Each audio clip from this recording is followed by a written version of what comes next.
Hello children, how are you? Fine? So now let us start. So last time we were doing exercise 1.3. We have just started exercise 1.3. Now we are going to do some more questions of exercise 1.3 of set theory. Set is the first chapter of class 11. Clear children? Now I am starting exercise 1.3, question number 2. Okay children? Almost question number 2 is the same of like question number 1. So I am doing question number 3. Question number 3, set A is equal to, first of all, set exercise 1.3. So question number 3, what is question number 3? Set A is given 1, 2. Set A is given 1, 2, 3, 4,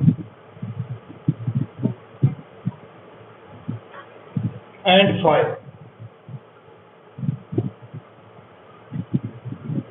Okay children, now you have to give the answer of some questions. This set is given, there are so many parts given, so you have to prove that this part is yes or no, this part is correct or incorrect. Clear children?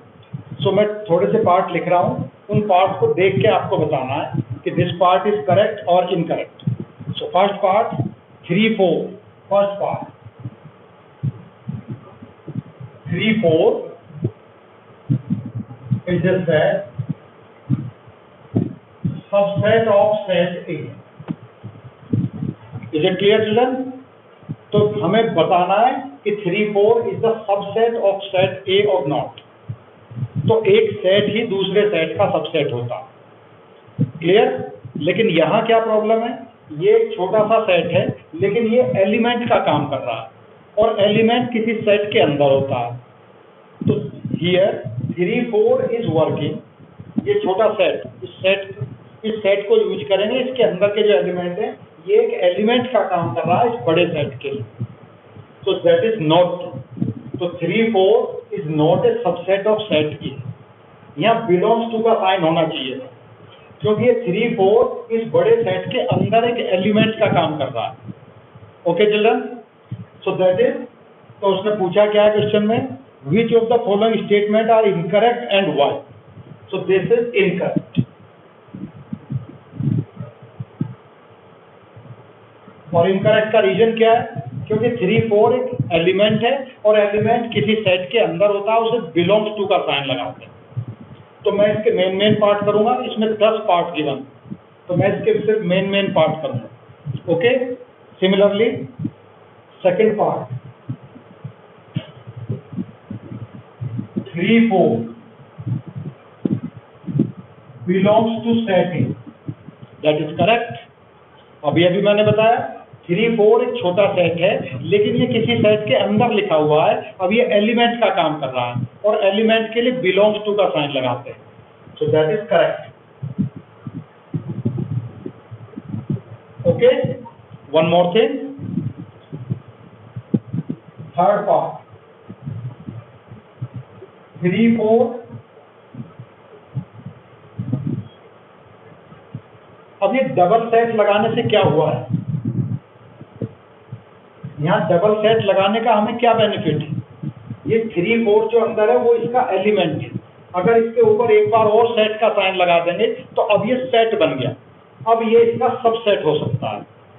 Now this is the subset of set ए. अब ये correct है, यही उसने पूछा. This is the subset of set A. That is correct. Okay children, एक बार फिर से समझो. यहाँ ये सबसेट नहीं है. क्यों नहीं है? क्योंकि 3, 4 इसके अंदर एक एलिमेंट का काम कर रहा है.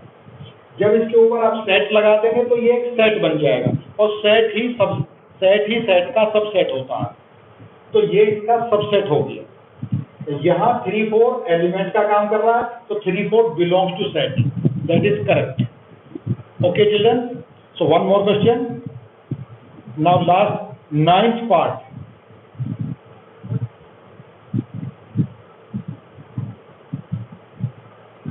Ninth part is given. Phi belongs to set A. Phi हम नल सेट को बोलते हैं, लेकिन बिलोंग्स टू का मतलब है फाई नाम का कोई एलिमेंट है और वो इस सेट के अंदर होना चाहिए, लेकिन फाई नाम का कोई एलिमेंट उस सेट के अंदर नहीं है, so belongs to is incorrect.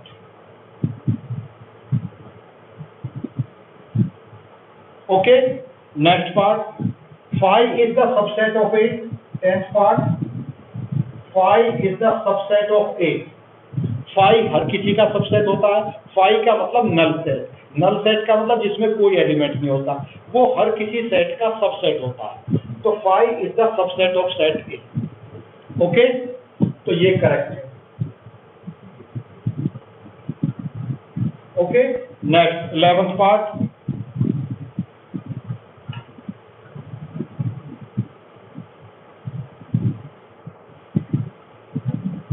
Phi is the subset of A.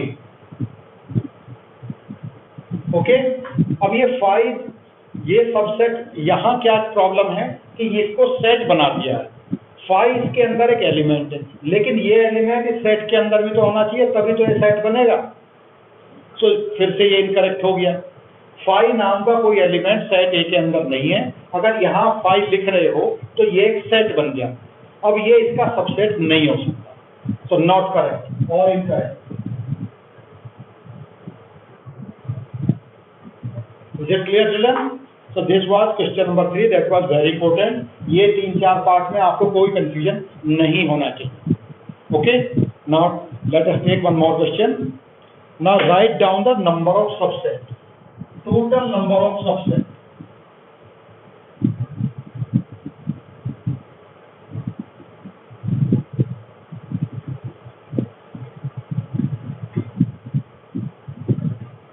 Number of subset. तो चिल्ड्रन, नंबर ऑफ सबसेट का फॉर्मूला होता है, टोटल नंबर ऑफ सबसेट का फॉर्मूला होता है 2n। किसी सेट के अंदर जितने भी एलिमेंट होते हैं, n is a natural number.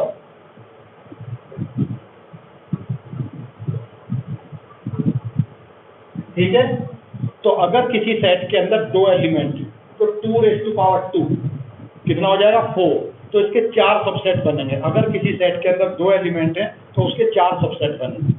तो मैं 1 बाय 1 लेता हूं, ऐसा ये क्वेश्चन दे रखा है। तो हमारे पास क्वेश्चन है, क्वेश्चन नंबर 4। तो फर्स्ट,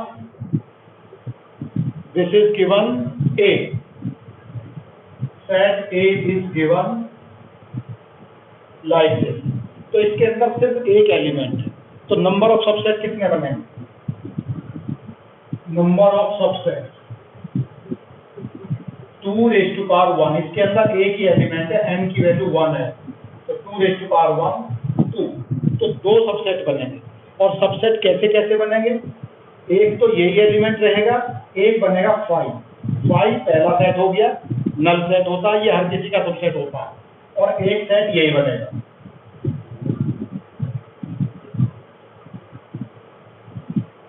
तो ये 2 सबसेट बन गए। अगर हमारे पास एक एलिमेंट है तो हमारे पास 2 सबसेट बनेंगे।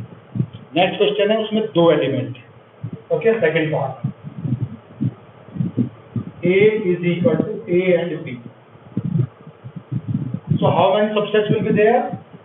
2n². So there will be 4 subsets. 4 subset बनने चाहिए। तो 4 सबसेट कैसे बनेंगे? देखो इधर, पहला सेट तो हो गया 5, फिर एक एक एलिमेंट लेंगे A, फिर B, फिर AB, फिर 2 एलिमेंट लेंगे। जो 4 सबसेट हो गए, 1 2 3 4। पहले विदाउट एलिमेंट, फिर सिंगल एलिमेंट, फिर डबल एलिमेंट। क्लियर? तो similarly now we are having third part. In a set we are having 3 elements, 1 2 3. So how many subsets will be there? Subset 2n², that is 8। 8 subsets बनेंगे। अब उन्हें बना के भी दिखाएंगे हम। तो बताओ जरा कैसे बनेंगे? फर्स्ट 5, सेकंड 1, फिर 2, फिर 3, अब दो एलिमेंट एक साथ लिखेंगे, 1 2 2 3 1 3 एंड 1 2 3। ओके, 1 2 3 4 5 6 7 8। तो total number of 8, total number of subset are 8। तो 8 सबसेट बनेंगे। Is it okay children? तो नंबर ऑफ सबसेट कैसे बनाते हैं, उसका एक फॉर्मूला होता है 2n। जिस सेट के अंदर जितने एलिमेंट होते हैं उसको 2 की पावर कर देते हैं और उतने सबसेट हम बना के देखते हैं। फोर्थ पार्ट भी दे रखा है इसका। फोर्थ पार्ट में क्या है, 5 के अंदर एक भी एलिमेंट नहीं होता।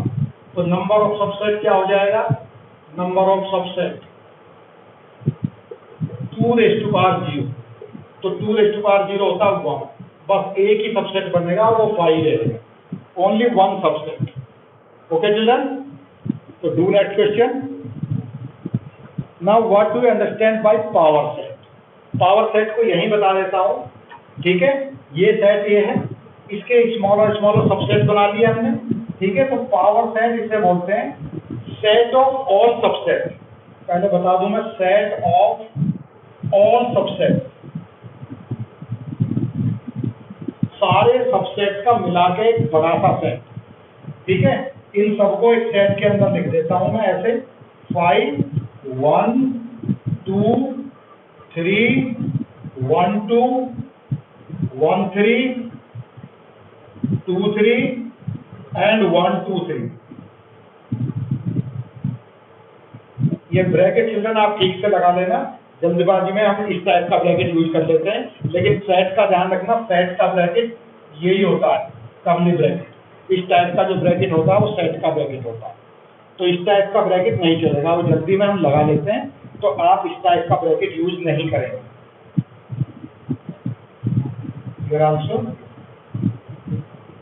Okay, so this is called power set. पहले सबसेट बनाएंगे, फिर उनके ऊपर एक बड़ा सा सेट बनाएंगे, तो set of all subset is called power set. Clear children? अब एक last question.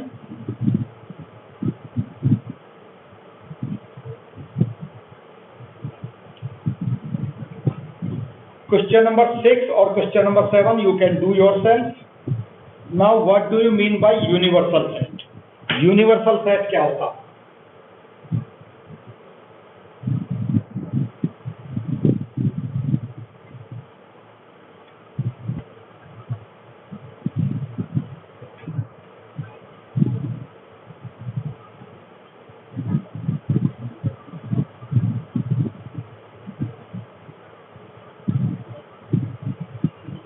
Universal set.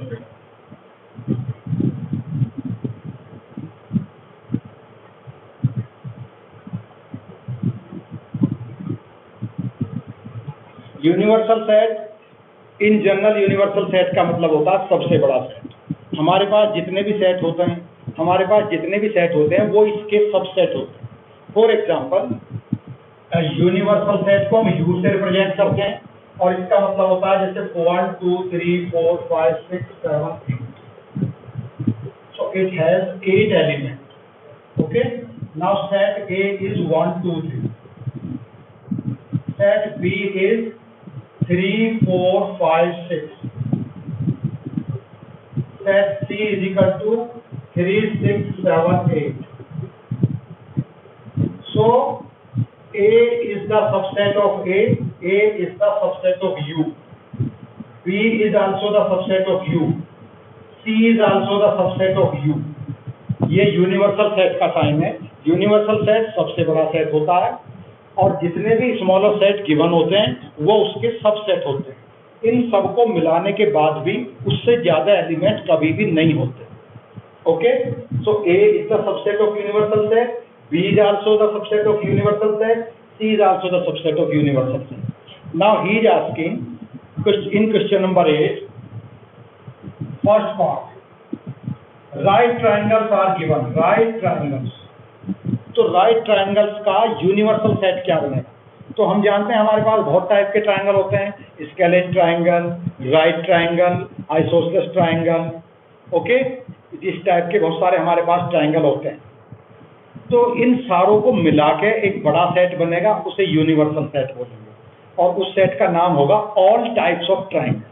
Similarly second part given है हमारे पास, तो इसका यूनिवर्सल सेट क्या हुआ? ये एक सेट ए है हमारे पास, दिस इज सेट ए। तो यूनिवर्सल सेट क्या हुआ? All types of triangle, all types of triangle. ठीक है। सेकेंड पार्ट है हमारे पास आइसोसेलेस ट्राइंगल। आइसोसेलेस ट्राइंगल का भी यूनिवर्सल सेट यही बनेगा, all types of triangle. Okay children, अब क्वेश्चन नंबर 9 में ए सेट, बी सेट और सी सेट, उन तीनों के मिला के जितने एलिमेंट बनेंगे, हमें उन चारों पार्ट में देखना। क्वेश्चन नंबर 9 में 4 part given, 4 parts are given, so which one is more appropriate? तो वो मोर एप्रोप्रिएट वो होगा जिसमें उन तीनों सेट के सारे एलिमेंट उसके अंदर प्रेजेंट होंगे। तो set third part will be the appropriate answer of question number 9। I am reading set A is equal to 135, set B is equal to 246। मैं यहाँ करके दिखा देता हूँ इसको। Set A is equal to 345 135, set B is equal to 246,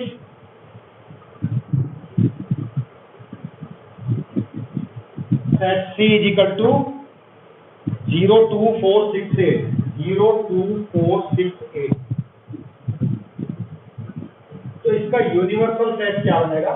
ये सारे element मिलाने के बाद जितने भी सेट बनेंगे, एक बड़ा सा सेट बनाना है हमें, 0 1 2 3 4 5 6 7 8। ओके चिल्ड्रन, तो ये तो टोटल मिला के ये एलिमेंट हो गए, और उसमें आगे दे रखा है 9 और 10 भी दे रखा।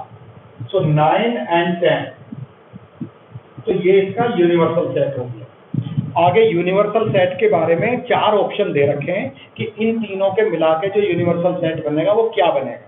तो फर्स्ट पार्ट है 0 1 2 3 4 5 6, वो सारे एलिमेंट कवर नहीं करता है। सेकंड पार्ट है 5 के अंदर कोई एलिमेंट होता ही नहीं है। थर्ड पार्ट ये है 0 1 2 3 अप टू 10, तो इसके अंदर सारे सेट आ जाते हैं, तो ये यूनिवर्सल सेट है। और फोर्थ पार्ट है 1 2 3 4 5 6 7 8, उसके अंदर 0 नहीं है, तो फोर्थ पार्ट भी आंसर नहीं। तो third part will be the appropriate answer. Okay children, now I am starting exercise 1.4। Okay, now what do you understand bye Venn diagram?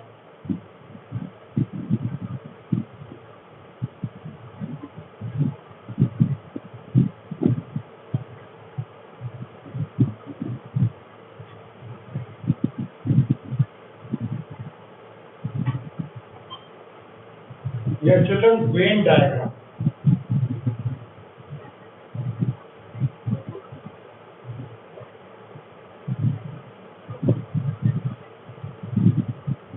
Diagrammatic representation of a set.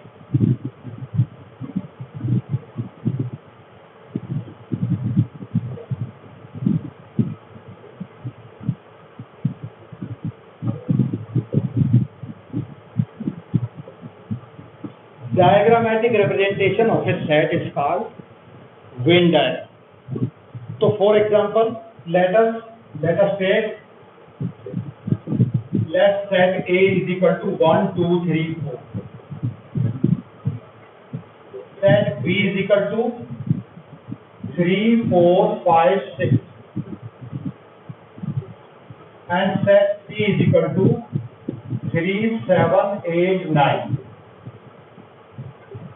And universal set is also given 1 2 3 4 5 6 7 8 9 10. So this is universal set. तो इसको represent कैसे करना? तो representation का ये method है, जो rectangle है उसको यूनिवर्सल सेट से हम रिप्रेजेंट करते हैं। इसके अंदर ये सारे एलिमेंट होने चाहिए, और सर्कल से हम स्मॉलर सेट को रिप्रेजेंट करते हैं। For example this is set ए, इसके अंदर क्या क्या एलिमेंट है? 1 2 3 4, और 3 और 4 सेट बी में भी है। तो थोड़ा मैं और बड़ा बनाता हूँ।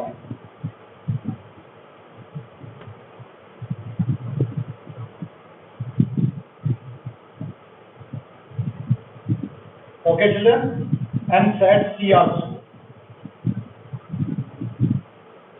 This is set A, this is set B and this is set C.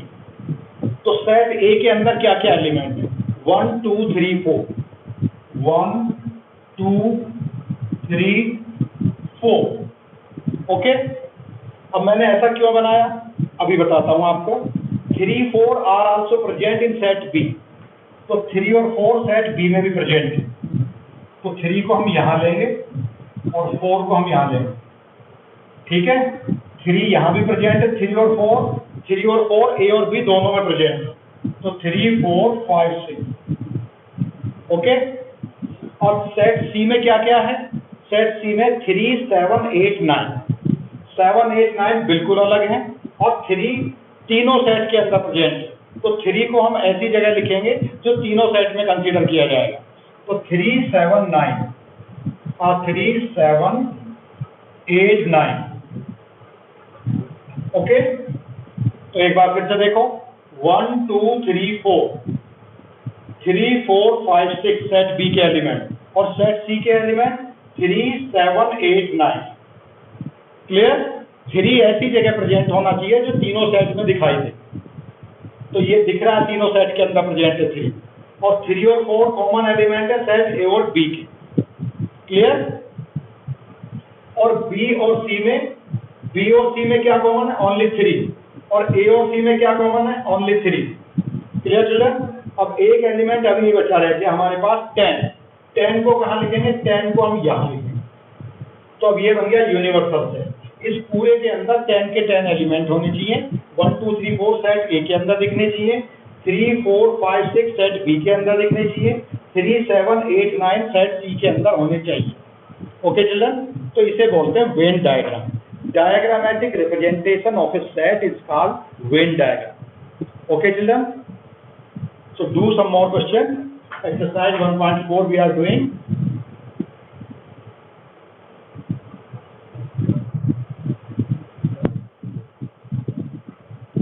Now union and intersection. Clear, children? What do you understand by union and intersection? तो यही मैं इसको बता देता हूं, यूनियन एंड इंटरसेक्शन।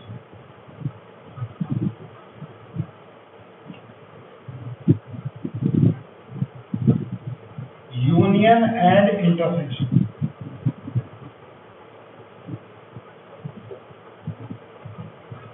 तो यूनियन का मतलब है total element. For example A union B, ये जो U का साइन है इसको यूनियन बोलते हैं। जब ये साइन दो सेट के बीच में होता है तो इसको यूनियन बोलते हैं, जब ये अकेला साइन होता है, अलोन होता है, तब इसको यूनिवर्सल सेट बोलते हैं। यूनिवर्सल सेट का मतलब सबसे बड़ा सेट, और यूनियन अगर दो सेट के बीच में यूनियन लगा हुआ है इसका मतलब दोनों सेट के मिला के सारे एलिमेंट, और sum of the all element of set A and B, but repeated elements are not allowed. Repeating elements नहीं यूज करने आप। तो A और B के टोटल एलिमेंट्स क्या बनेंगे? सो 1 2 3 4 5 and 6, okay children.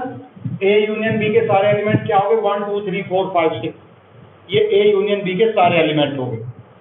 B union C, B और C के मिला के सब एलिमेंट 3 4 5 6 7 8 9, 3 4 5 6 7 8 9, ये हो गया B union C children. Now A union C, what will become A union C? A और C के मिला के सब element 1 2 3 4 1 2 3 4 7 8 9, 1 2 3 4 7 8 and 9, okay children, that is A union C। तो ये मतलब हुआ यूनियन का, यहाँ कर रहे हैं हम इसको यूनियन। अब करते हैं हम intersection.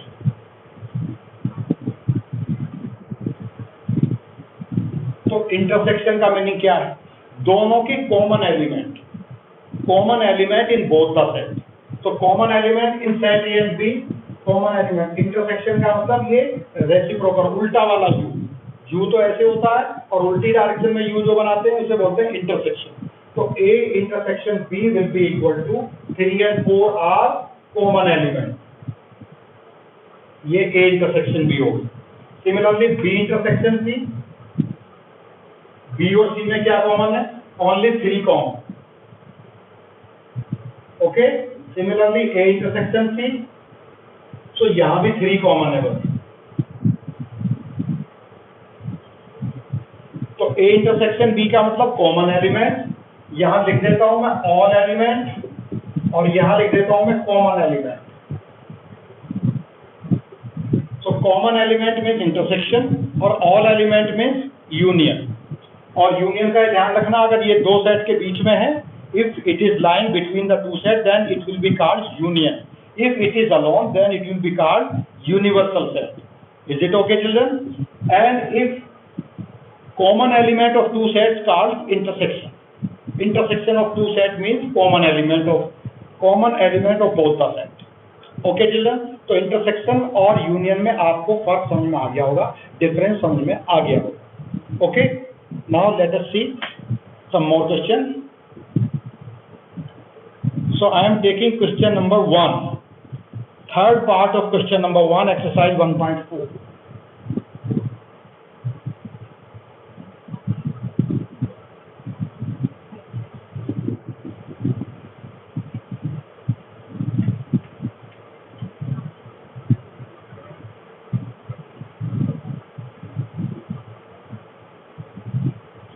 Third part, exercise 1.4. Okay children? Third part. So what is third part of question number 1? So third part is given, A is the set that is equal to x is natural number and multiple of 3. X is natural and multiple of 3.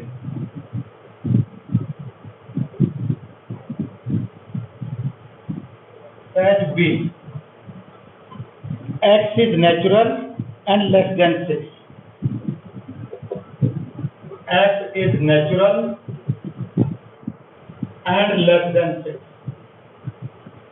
तो पहले इन दोनों set को हमेशा roster form में लिखो। जब भी हम कोई क्वेश्चन करते हैं तो पहले हम उनको रोस्टर फॉर्म में लिखते हैं। रोस्टर फॉर्म का मतलब टेबुलर फॉर्म, जिससे वो एलिमेंट क्लियरली हमें नजर आ जाए। जब वर्ड्स में लिखी होती हैं चीजें तो हमारी क्लियरली बात समझ में नहीं आती। तो वो सारे एलिमेंट बताओ, x is natural and multiple of 3। तो 3 से डिवाइड होने वाले सारे एलिमेंट, तो 3, 6, 9, 12 एंड डॉट डॉट। ओके, तो ये सेट बना। यहाँ क्या पूछा उसने? x is natural but less than 6। x is natural but less than. तो 1, 2, 3, 4 एंड 5, यहाँ सिर्फ यही एलिमेंट बनेंगे। और पूछा क्या है हमसे? Find the union of these two sets. Union find करना हमें A यूनियन B। तो क्या बनेगा? तो 1, 2, 3, ठीक है, 1, 2, 3, 4 सारे एलिमेंट मिला के बोलने 1, 2, 3, 4, 5 और उससे आगे उसके सारे एलिमेंट। तो 3 को दोबारा से नहीं लिखना है, तो उससे आगे 6, 9, 12, 15 एंड सो ऑन। ठीक है, अगर इसको वर्ड्स में लिखें हम, वर्ड्स में कैसे लिखेंगे? इसको वर्ड्स में वैसे लिखेंगे x is a natural number, x is natural, x equal to 1, 2, 3, 4 and 5 and 6, 9 and multiple of 3 extra and multiple of 3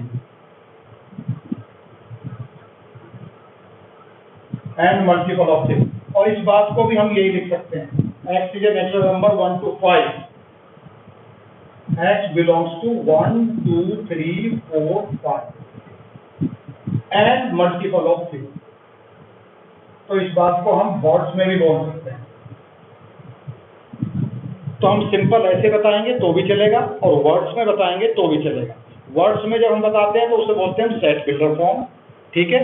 और जब हम उसको वर्ड्स में बताते हैं तो सेट बिल्डर फॉर्म, और डायरेक्ट लिखते हैं तो उसको बोलते हैं हम roster. Okay children, so take one more question. Now I am taking question number 3.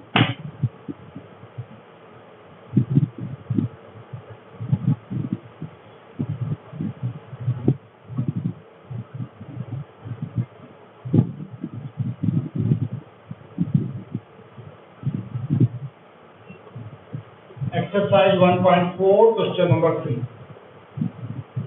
So question number 3 is that A and B are two sets such that A subset of B.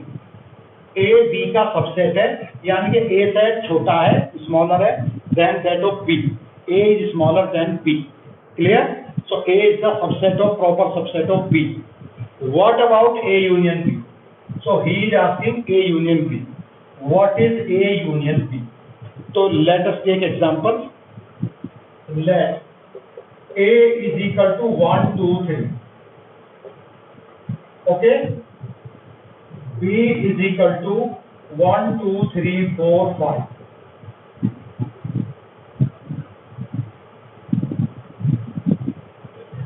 इन दोनों का union पूछा है, clearly पता है A is the subset of B, clearly हमें दिख रहा है A B का सबसेट है, A के सारे एलिमेंट B के अंदर प्रेजेंट है तो A B का सबसेट हुआ।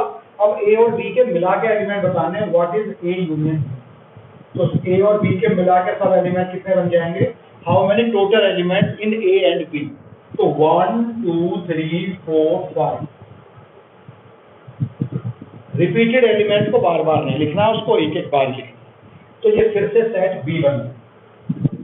Okay children, so A union B क्या बन गया, set B। Similarly if I am asking what about A intersection B, A और B में कॉमन एलिमेंट क्या है, 1, 2, 3। ठीक है, तो A इंटरसेक्शन B की वैल्यू क्या हो गई, 1, 2, 3, that is set A।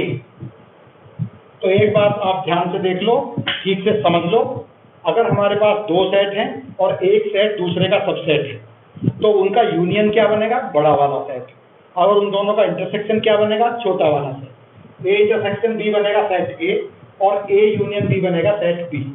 A union B का मतलब दोनों सेट के एलिमेंट का सम, वो बड़ा सेट बनेगा, और A इंटरसेक्शन B का मतलब है दोनों एलिमेंट के कॉमन एलिमेंट। कॉमन एलिमेंट हमेशा छोटा वाला सेट बनेगा, स्मॉलर सेट बनेगा। क्लियर चिल्ड्रन, तो आज यहीं तक रखते हैं। Thank you very much, thank you and have a nice day. Okay.